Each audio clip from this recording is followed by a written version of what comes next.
सुचारू रूप से संपन्न हो और सबके मन में सद्भावना रहे, सद्भक्ति रहे, एकता और अखंडता बनाए रखे। यही मालिक से प्रार्थना है, यही सदगुरु से प्रार्थना है। 4 लाइन भूमिका का भाव है, कहना है बाबूजी।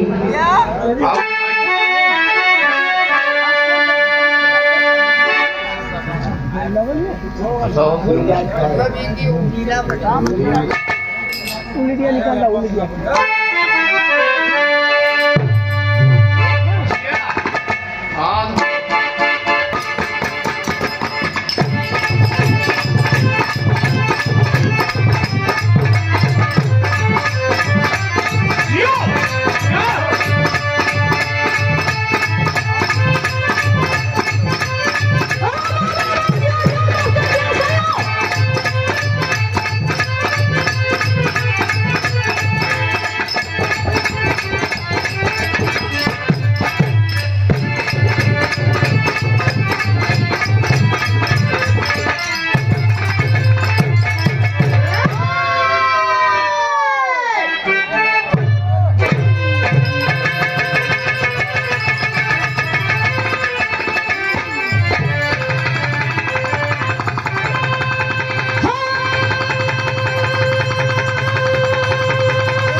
कर्म से बढ़ी के दुनिया में कुछ भी नहीं,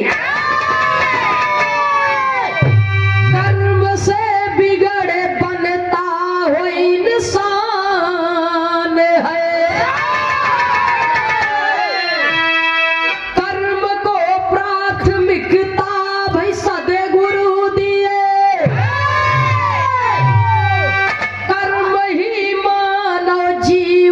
का प्रधान है। कर्म जिसने किया वो अमर हो गया, कर्म ही पूजक कहता गीता कुरान है। कर्म करिए तो ऊंचा नीचा है क्या, कर्म जो है किया पाया सम्मान है।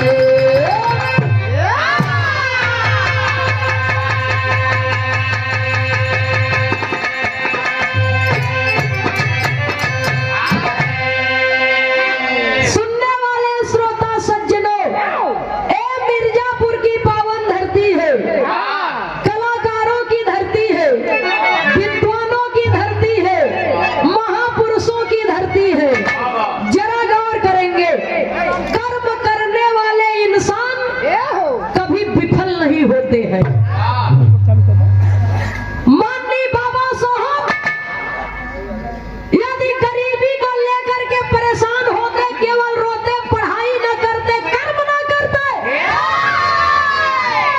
तो आज गरीबों मजलूमों के मसीहा के नाम से नहीं जाने जाते।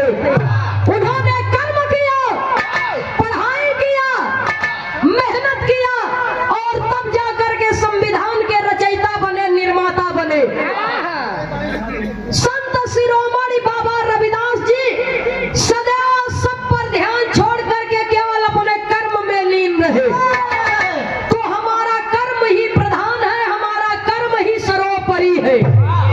इसलिए कि इंसान हर घर में पैदा होता है और इंसानियत कहीं कहीं जन्म लेती है। इसलिए कार्य छोटा बड़ा नहीं होता है, उसको देखने की नजरिया सही होना चाहिए कि इसे हम किस प्रकार से करेंगे ताकि मेरा नाम दुनिया में हो और हमारे कार्य ठार हो। बिरहा में एक लाइन गजल का भाव है, कहना है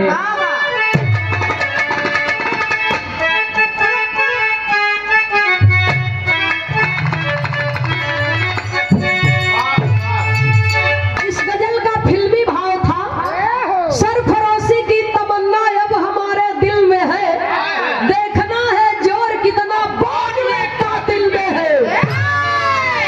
बनारस की धरती से स्वर्गीय बाबू रामदेव जी गावे, अरे जिसके सर पे हाथी हरदम, जिसके सर पे हाथी हरदम गौ से श्रमदानी का है, जिसके सर पे हाथ हरदम गौ से श्रमदानी का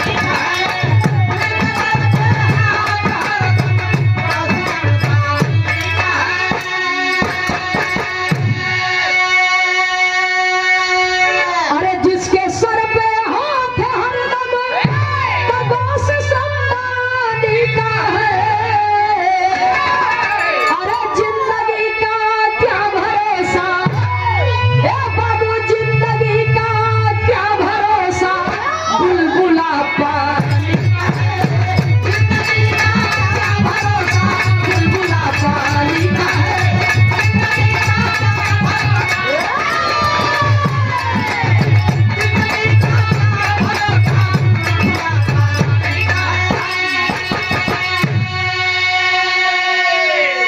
जिंदगी का क्या भरोसा, बुलबुला पानी का है। अगली लाइन में कवि को संकेत करना पड़ा। ये तो गजल का भाव है, लेकिन बिरहा में कवि जी कितना सुंदर भाव लिखे। एक बेस निकाला कई कई कैसे बेस में ए भैया एमन थोड़ा सा ट्रेबल और दे दे, बेस बंद बा, हल्का सा ट्रेबल दे दे, पतला कह दे वजिया बस। खाली यह एक माइक, बहुत सुंदर आपके साउंड सर्विस बा आज कोई जवाब नहीं है। हेलो भैया हो। लेकिन गाना के अंदर कवि जी कितना सुंदर भाव लिखे, कहना है अरे गर जमाना प्यार करता, संविधान का रचयिता बाबा साहब ने कहा, संत शिरोमणि रविदास भक्त ने कहा, पहला पैसा लेना। पहले पैसा ला। जमने बदे बाबा भेजे हम। अजय सेवा में श्रीमान, अरे स्वान को ही स्वान डाहे, स्वान को ही स्वान डाहे, डाह सारी जात में, स्वान को ही स्वान डाहे, स्वान को ही स्वान डाहे,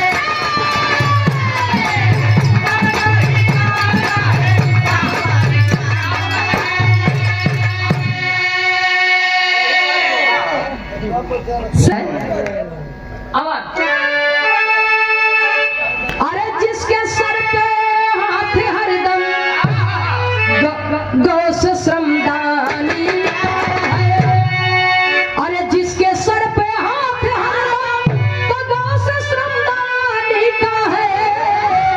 अरे जिंदगी का क्या भरोसा, ए बाबू जिंदगी का क्या भरोसा, बुलबुला पानी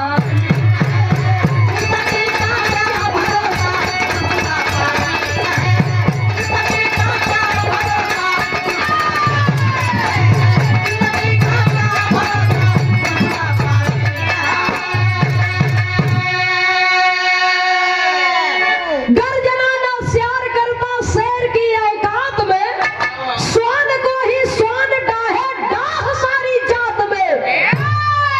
सुने वाले बाबूजी, सियार चाहे केतनो पूछ पटके, सियार चाहे केतनो पूछ पटके बाबूजी, लेकिन शेर की तरह कभी दहाड़ नहीं सकता। और शेर चाहे 10 दिन से शिकार न किए रहा, लेकिन अगर दहाड़ दे तो जंगल में रहने वाले तमाम जीव जंतुओं को मालूम हो जाएगा कि जंगल का राजा दहाड़ रहा है।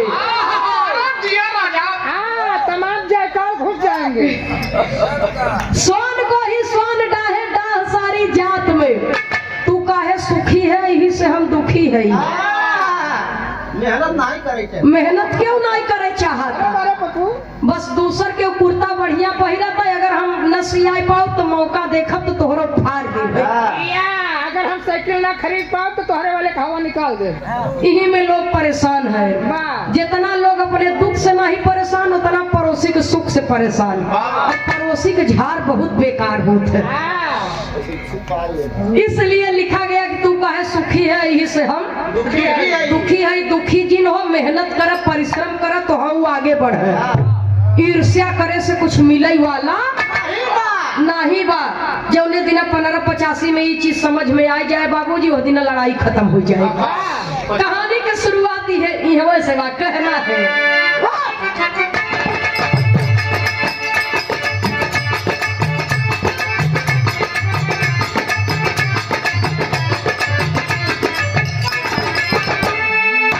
बहुत गरीब एक जाति के चमार रहे,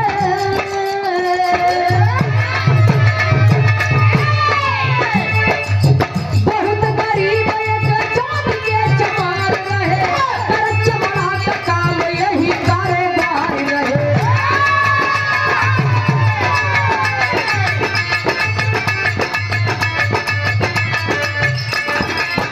उन्हीं के घर में रविदास का अवतार हुआ, उन्हीं के घर में रविदास का अवतार हुआ। जन्म रविदास लिए घर पूरा गुलजार हुआ।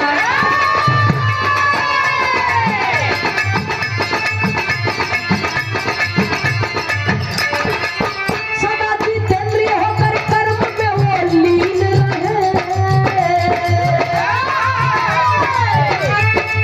सदा जितेंद्रिय होकर कर्म में वो लीन रहे। संत रविदास भक्ति भावना में प्रवीण रहे।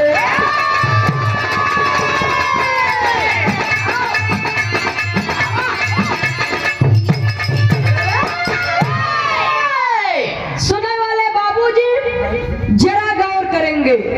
संत शिरोमणि बाबा रविदास जी के जीवन के विषय में आप लोगों ने अभी अभी सुना संजय लाल जी के मुखार बिंदुओं से। हीरा रतन जड़ित न अद्भुत बा, गहनवा कंगनवा जीव के काल हो गई। गंगा जी जब कंगन दे दिए रहे तब वो ब्राह्मणन के आँखी ना खुली कि हम सब निकुरा दवाई दवाई डुबकी मारत है 70 गैया, तब वो एक मुट्ठी बलुआ न पावा। और रविदास बैठे बैठे वहीं से गंगा माई से प्रणाम करते हैं, गहना पाई गए। सुनने वाले बाबूजी जरा गौर करेंगे। तो जब इतना बतिया सुनत है ब्राह्मण लोग, तो सारी बात अभी आप लोगों ने सुना।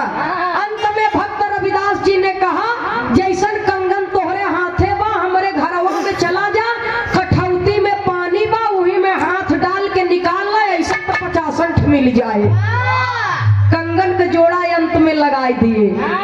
सुनने वाले श्रोता सज्जनों, संत शिरोमणि बाबा रविदास जी सत्य के ज्ञाता, ध्यान साधना में लीन, न राम के माने न रहीमान के, केवल सत्य को जानते थे। समय का सत्य पुरुष एक होता है जिसने जन्म दिया है। जब तक वो चाहेगा तब तक हम इस धरती पर रहेंगे, हमारा कोई बाल बांका नहीं कर सकता।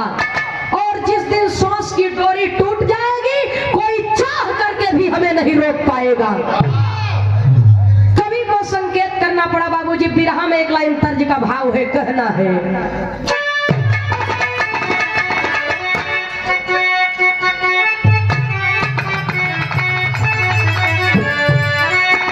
अरे हमारे पैजे बड़ा हीरा जड़ादा,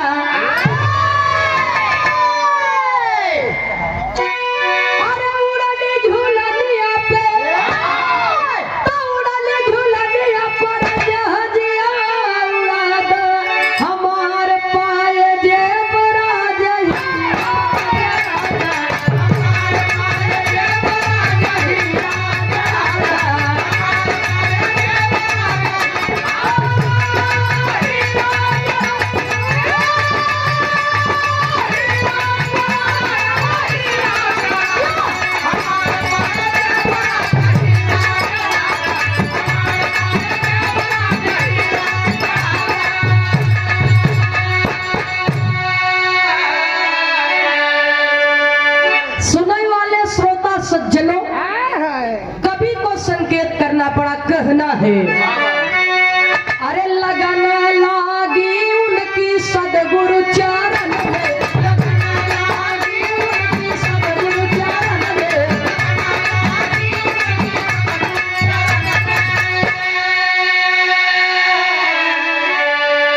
दिहन।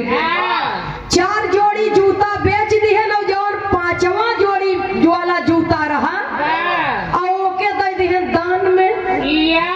और जब दान में दे दिहन और जब घरे आवत हन तब बाप और भाई नाराज हो गए कि ऑफर में दे दिए कि बतावा यहाँ खाए बदे खाए के लाले पड़े हैं और ये गए दान में दे करके चले आए। बाबा तब कवि को संकेत करना पड़ा, बिरहा शैली में टेरी के भाव में लिखना पड़ा।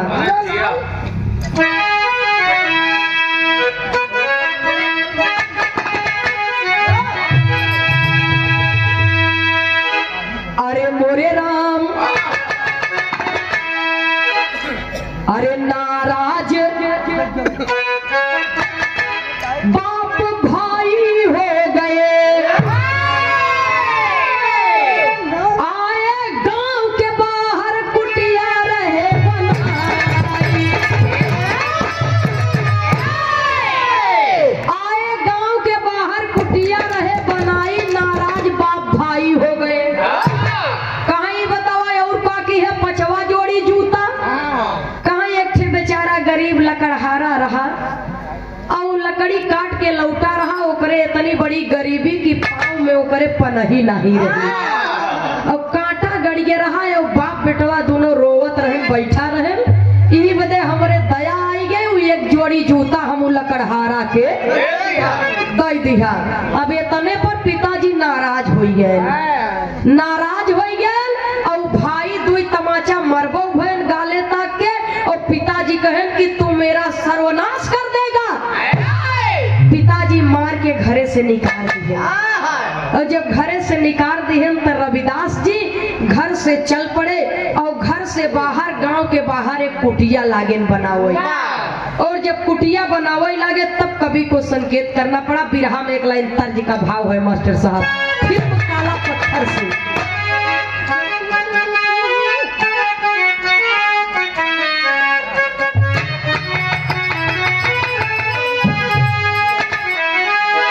अरे हमको भी साथ लिए जाना, बलम जब जाना विदेशा,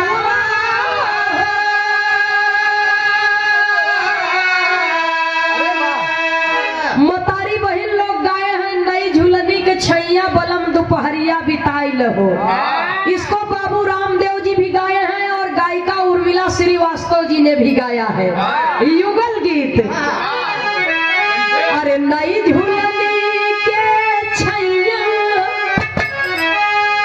नई झुलनी के छैया बलम दोपहरिया बिताइला,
रहने लगे।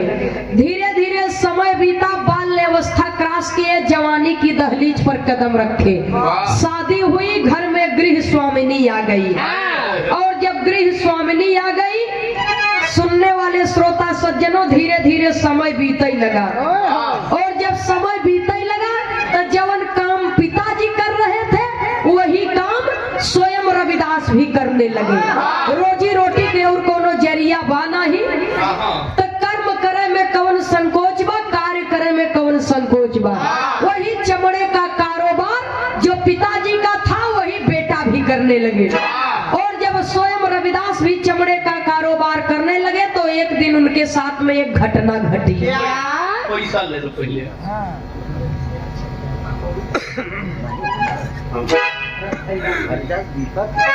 ई भैया हमारे हरिदास भैया जी की ओर से और हमारे दीपक भैया जी की ओर से स्वर्गीय पूज्य गुरु जी श्री पारसनाथ खलीफा के सुपुत्र बड़े भैया दीपक माली जी और उनके परम मित्र हरिदास भैया जी की ओर से ये 21 रुपया पुरस्कार हमारे सूरदास जी के लिए। और कहती नंदनी जी जितना हम लोग आपके सम्मान दे थे और सूरदास के बहुत मानित है हम सब। हाँ, जब चमड़ा के काम में कोई रहा, चमड़ा मुअल पीटे था। जियल का मत थमावा नहीं, मुअल का छोड़ दे ही तो घाटा लागे। हमारे घरे आए हरिदास के सवेरे मिल के तब सवेरे मिल जाए हाँ, और बिल्कुल। सवेरे हम कहे जेल का थमाएंगे। बिल्कुल भैया।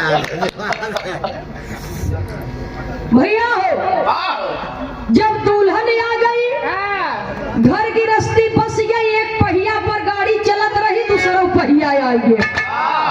और जब दूसर को पहिया आ गया तो घर की रस्ती बस गई। बाबूजी अपने घर की रस्ती में रच बस गए और चमड़ा का कारोबार उनकर होत बा। तमाम कहे वाले लोग कह रहे हैं, सुन रहे हैं, लेकिन केहू के बात पर संत रविदास जी ध्यान नहीं दे रहे हैं। एक दिन एक ब्राह्मण आए दरवाजे पर, और जब ब्राह्मण आए तो धोती कुर्ता बढ़िया पहिरे, खड़वा चंदन लगाए माथे में। और जब ब्राह्मण जी के देखे तो रविदास जी एक की सुग्गा जी आए रहे, उस सुगवा का नाम गंगा राम रखे रहे। तो जवन जवन रविदास जी कहे तवन तवन सुग्गा भी कहे। और जब और सुग्गा रविदास जी के चेतावे, होनी अनहोनी कुल बतावे। उनका कतन्ने वतन्ने ले जाए घर में धइले। भैया पहुंचियत रहे का यार कोई परिवार है। अच्छा, ये अनगढ़ पर की धरती से सेवा, वो अपने भाषा में चिल्लाता। हमारे बात के क्यों सज्जन बुरा मत माने। पुरनिया दादा लोग कहे हैं कहावत, सुगवा रविदास जी के चेतावनी देता, कहता कि संभल जा। पुरनिया दादा लोग कहावत कहे हैं, खड़वा चंदन मधुरी बानी, दगाबाज की यही निशानी। सुगवा कहता, समझावा था रविदास जी के कि संभल जा, छलाई बरे छलिया आई के बा। तब बिरहा में यहाँ पे हमारे इलाहाबाद प्रयागराज का खाटी तर्ज बात बढ़िया से बता के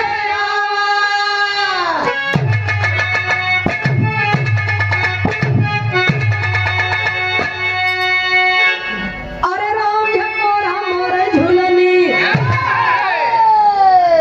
बिरहा सम्राट स्वर्गीय हैदर अली जुगनू जी के गुरु जी स्वर्गीय दादा रामधार यादव जी झूसी नरेश गाया करते थे।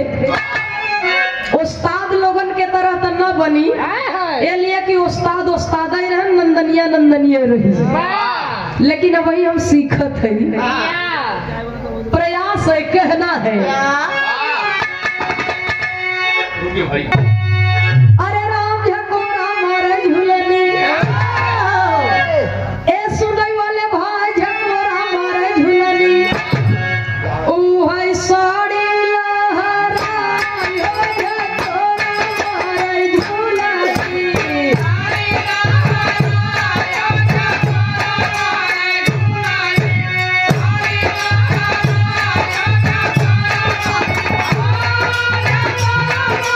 Oh,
देखा है आज के समय में एक लाइन हमारा और कहना है, ये सामाजिक संदेश है, किसी पर हमारा टीका टिप्पणी नहीं है, लेकिन ये सामाजिक संदेश है।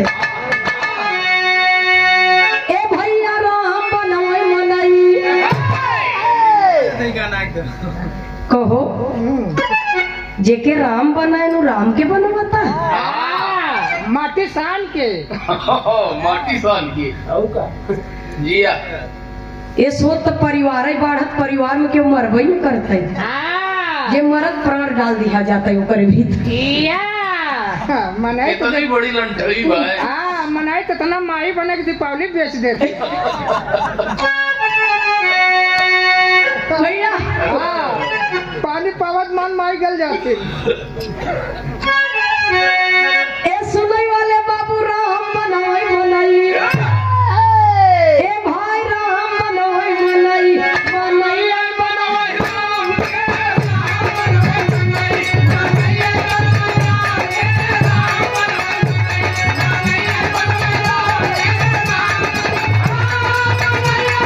राम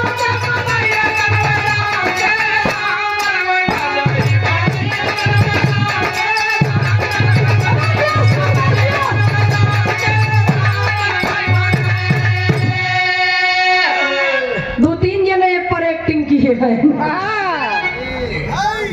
500 अरे वाह। लेकिन राम के और मनई के बनवा में कितना बड़ा अंतर बा।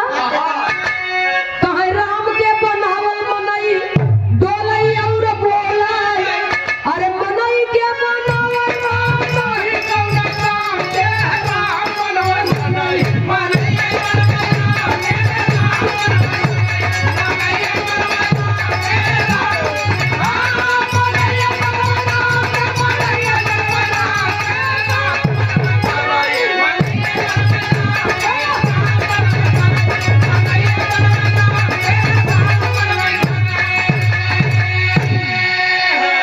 संत रविदास अपने सुगवा के मना करता चुप चुप चुप चुप चुप चुप चुप चुप।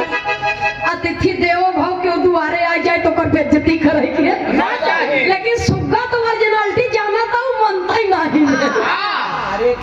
वो रटे परा बा, खड़वा चंदन मधुरी बानी रटे परा बाबू। और जब रटे परा बा तब वो चमड़ा का कारोबार तो है ये भाई, अपने कार्य में लीन। संत रविदास जी ब्राह्मण जी से कहत हैं कि आप आई है तो हमारे घरे में आपका स्वागत है, बैठा आप बैठिए, मेरे पास जो भी है नमक रोटी हम आपके लिए लेकर के हाजिर होते हैं। तब कवि को संकेत करना पड़ा, कहना है ए भैया बैठी गई ले ब्राह्मण, ए बच्चों बैठी गई ले ब्राह्मण, ऊ है आसन लगाई के बैठ गई ले ब्राह्मण।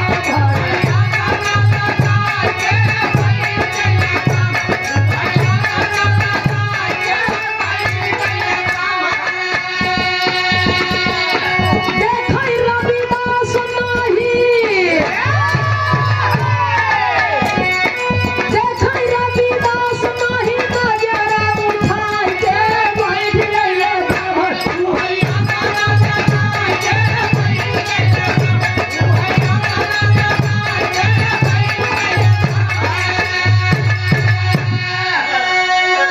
सेवा में श्रीमान बड़े भाई ब्राह्मण जी के बैठा दिए आसन लगाई के, अपने का करत है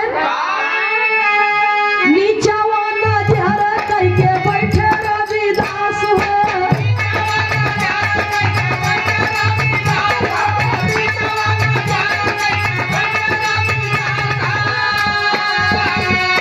तोता गंगा राम करत बाटे अरदास हो।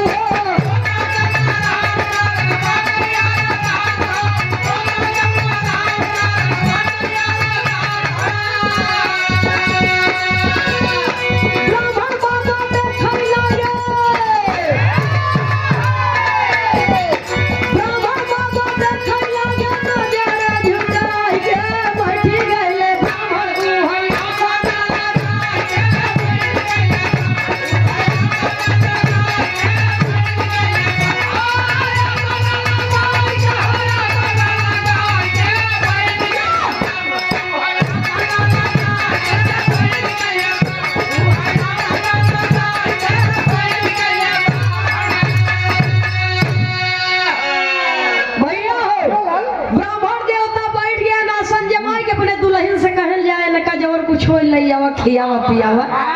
जा देखा बड़ा दूर से आई हैं बेचारू, थका हारा लागत है, दुआरे आई हैं तनकर अपमान जिनकर कुछ खियाई दे।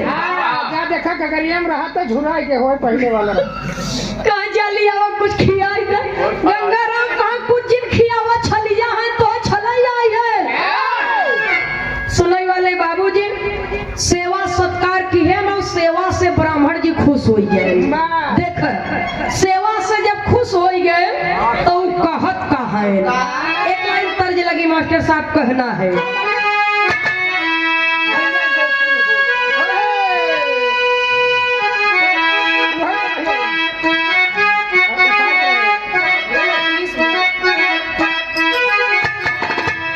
तर्ज है कि भैया गोकुल हो, भैया गोकुल हो, मैहर केतनी बहादुर।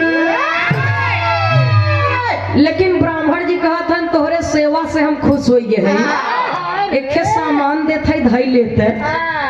का कहत है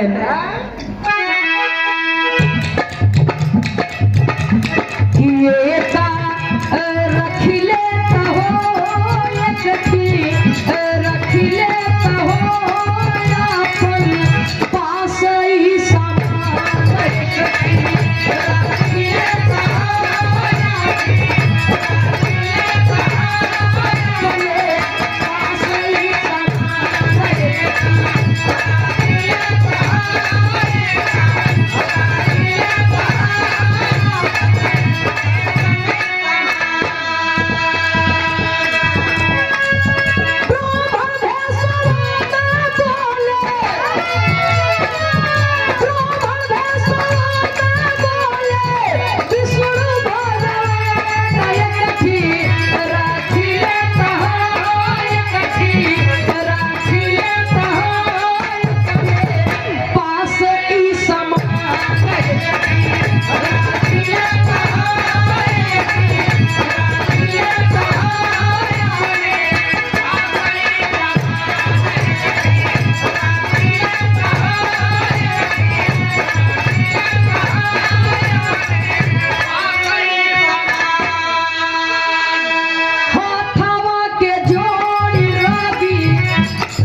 सुनई वाले बाबूजी, ब्राह्मण जी कहा था हम तोहरे सेवा से प्रसन्न होइए हई, क्या हो एक सामान लिए हई, बहुत बड़ी तपस्या के बाद तब हम पाए हई, आज हम तोहे देत हई रविदास, एके तू रखी लेता अपने लगे।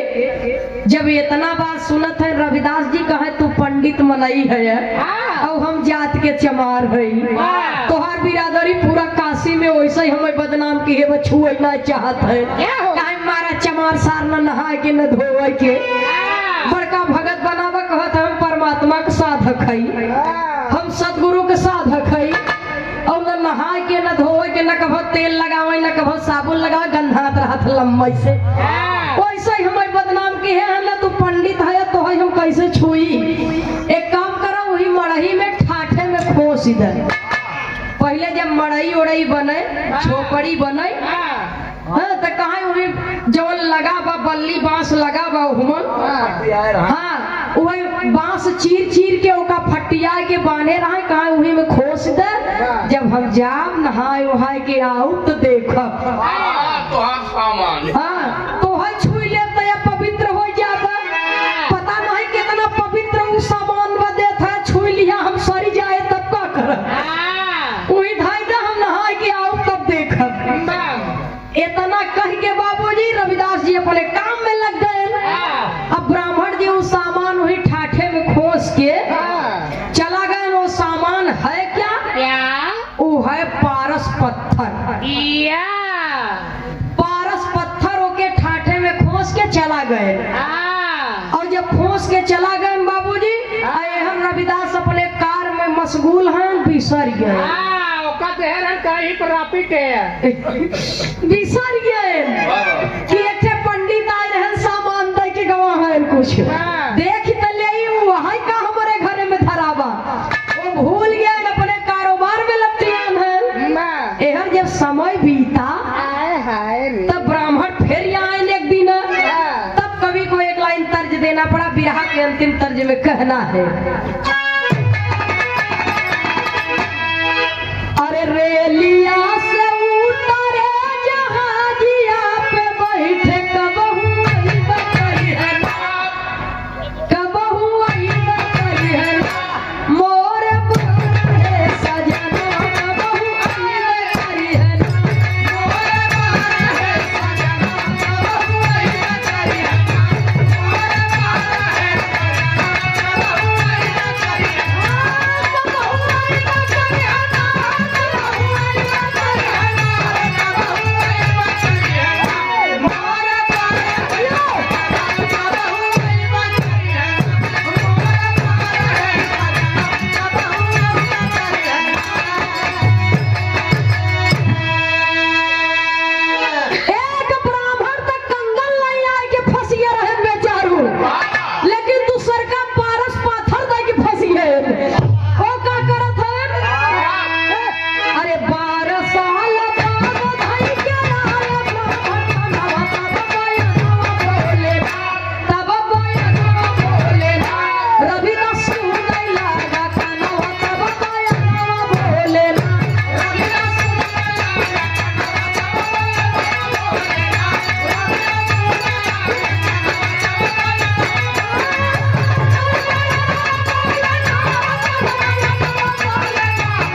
विष्णु जी, विष्णु जी ब्राह्मण का वेश धारण करके आए हैं। देखा कि इतना सोचा था कि अब जे जे असली भक्ति करता भर कोशिश हम के अंधभक्ति में लपेटब जरूर।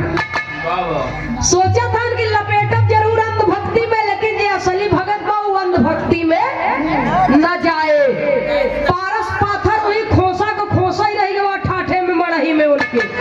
हर विष्णु जी ब्राह्मण के रूप है कि फिर यहाँ छलई बदे कहत का है।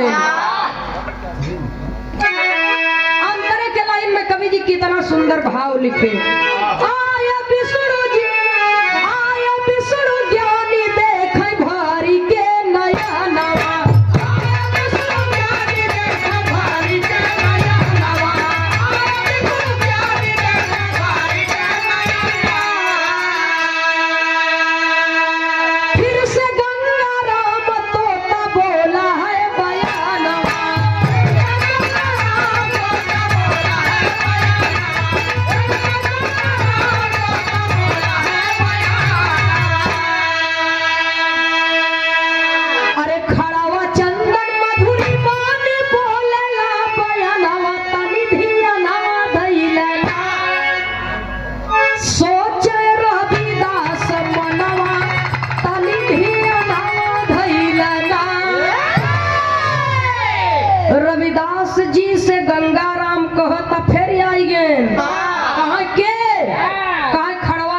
मधुरी बानी दगाबाज की। यही निशानी। रविदास कहा फिर तक बेइज्जत की है यार कि काहे ऐसा बार बार बोलत है आवत है त आवत है। अब फिर पहुंचे जवन बाटे विष्णु जी ब्राह्मण का भेष नहीं के कहते हैं ने कि जैसन रहा वैसा ही है। ए मूर्ख है कि हम ही मूर्ख हई। इतना अनमोल सामान दे के नहीं चला गए यूज ही न की है नौकर।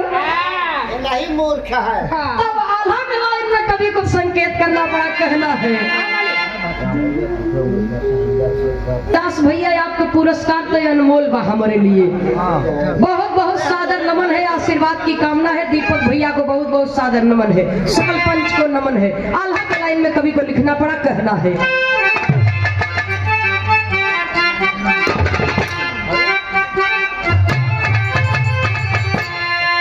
बहुत अच्छे भैया हो अब गाना अब से एक सिंगल होना चाहिए। हाँ, लोकगीत आप लोग सुने रहे तो हम कहा बिरहवा सुनाई दे का लोकगीत गवाए। तो ये बिरहा के बाद भैया से भी जवन फरमाइश आप लोग करी तवन हम दोनों गवैया गावा जाए कहना है बाबूजी। आल्हा के लाइन में आल्हा तनी बदल दे मास्टर साहब।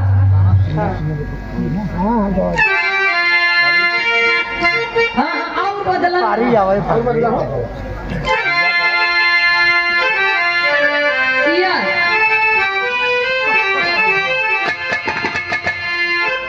अरे रखे वही झोपड़िया में, रखे वही झोपड़िया में। अरे जहाँ पारस पत्थर आए भैया उही जगह जाई करके देख भगवान।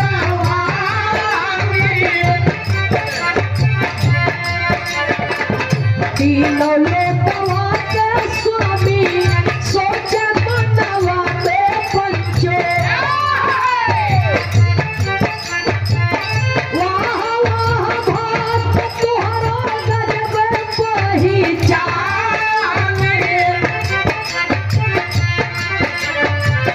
कहे रविदास आवा बैठे झोपड़ी में देवता। विष्णु अपने मानवा में करथी गुणगान।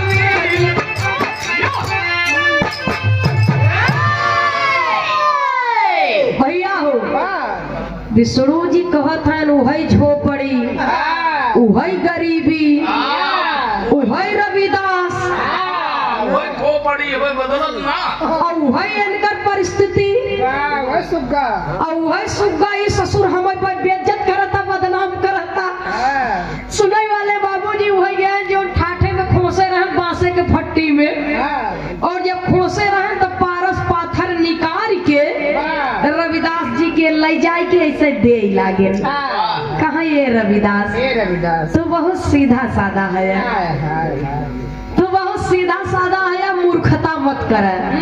हे पारस पाथर ले ले और लोहा गोलियाई के यही में छुआई के सोना बनाई ले। हाँ सोना बनाई ले और महल बनाई ले, प्रेम से रह। तोहरे जैसे भक्तन के तो स्वर्ग के द्वार खुला बा। जब इतना फसावत है देख कहा तोहरे जैसे भक्तन बदे स्वर्ग के द्वार खुला बा।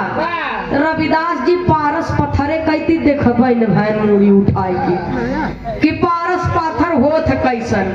कहे महाराज का कहे एका ले तो लोहा छुआऊ तो सोना होए।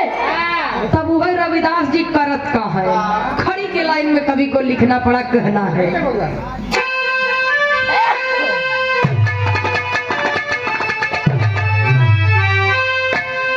अरे भक्ति के शक्ति रवि, अरे भक्ति के शक्ति रवि दास जी देखाए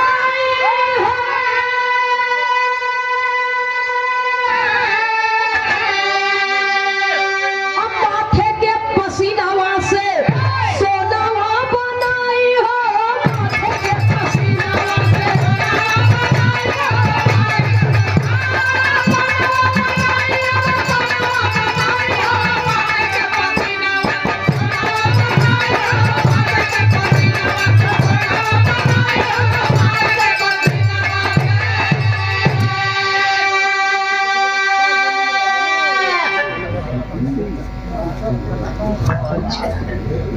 ठीक। सेवा में श्रीमान बाबू गोपी बिंद जी सिंधौरा की पावन धरती से सुंदर पुष्पहार सादर 101 रुपया देकर के सम्मान किया। गोपी बिंद जी की ओर से ये पुरस्कार आया है सिंधौरा की पावन धरती से। बहुत बहुत सादर नमन करती हूँ, प्रणाम करती हूँ, आशीर्वाद की कामना करती हूँ। सुनने वाले श्रोता सज्जनों कहना पड़ा, अरे कहाँ प्रभु अमर रहे भगति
खीली ठोका वहीं पर रखी के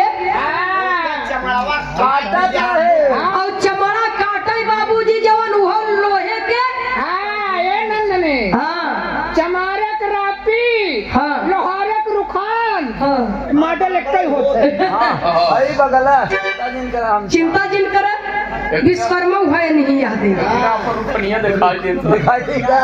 जौने से चमड़ा काटे उ रापी और जौने पे चमड़ा पीटे उ वाला लोहा दुई ना ओके सामदान कहते भैया हो आज चमड़ा काटे वाली रापी रही पारस पत्थरे कहती देखबे न भन। अब मेहनत करत रहन बाबूजी उनके होत रहा माथे पसीना, अब पसीना होत रहा वही रपिये से लिहन मथवा पसीनवा पोंछ और जब पसीना पोंछ लिहन तो जो रापी रही वो हो गया सोना। और जब सोना हो गया तब गंगा राम कहा था जेकरे घरे आई है सोना तो उनके शरीर में कण कण में भरा बाटे आई है पारस पाथर दे के जटई चला है आई है जटई जा तोहरे जैसे जटुअन के ढेर मिल जाई है दुनिया में। हे भक्त रविदास हैं जेकर सच्ची भक्ति बा सच्ची श्रद्धा बा ओके जटी न पउबे पाथर लाई के जटई आई है दुनिया। रविदास जी के हम कब्बा के चेतावनी देत है लेकिन ये समझत नहीं है हमार बात। तो है खाना खियावत है पानी पियावत है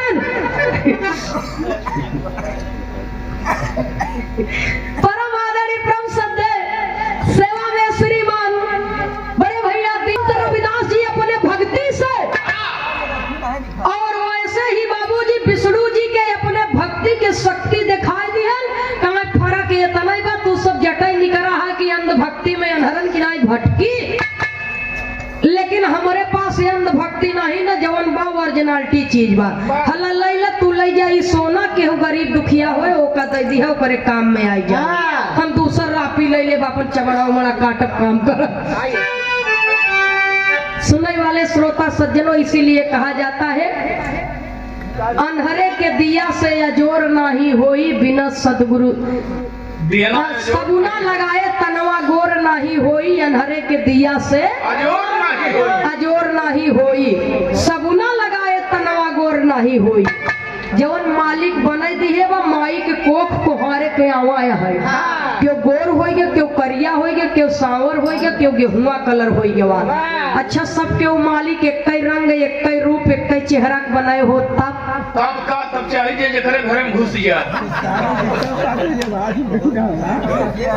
ई कहा कि मालिक हमें तनी डाउन की है कलर में तो हम साबुन लगाए लगाए रगड़ी तो ओके छूटे न छूटे। तब धोखा हो जात परमानेंट कलर है, टेम्परेरी न हो कि छूट जाए। सुनाई वाले बाबूजी तो सबुना लगाए तनवा गोर नहीं होई अंधेरे के दिया से। अंधा का मतलब जे आँख के अंधा बा ऊ नहीं, जे ज्ञान के अंधा बा। नमो बुद्धाय।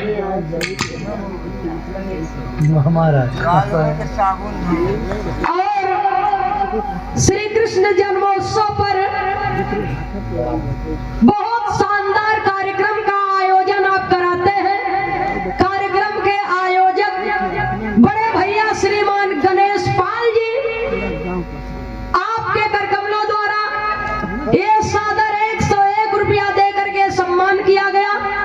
बहुत बहुत आपके श्री चरणों में सादर नमन करती हूँ, प्रणाम करती हूँ। और हमारे गणेश पाल भैया जी की ओर से हम कलाकारों को बहुत सम्मान मिलता है। और बिरहा जगत का कोई ऐसा कलाकार नहीं बचा होगा जो लाहौरा या तरी की धरती पर बिरहा न गाया हो। बहुत सम्मान आशीर्वाद मिलता है हमारे गणेश भैया जी के श्री चरणों में मैं प्रणाम करती हूँ, नमन करती हूँ। ये गीत के भाव पर कि जटा जिन अपन लोहा पाथर ले रहा है अपन अपन काम देकर जौने में समाज कल्याण बा समाज के हित बा ऊ कार्य हम करत है वो हम करत है। ए भाव पर बहुत बहुत सादर नमन करती हूँ, प्रणाम करती हूँ। जय भीम, जय भारत, नमो बुद्धाय। गुरु घराने के परिचय के साथ में कवि को संकेत करना पड़ा, कहना है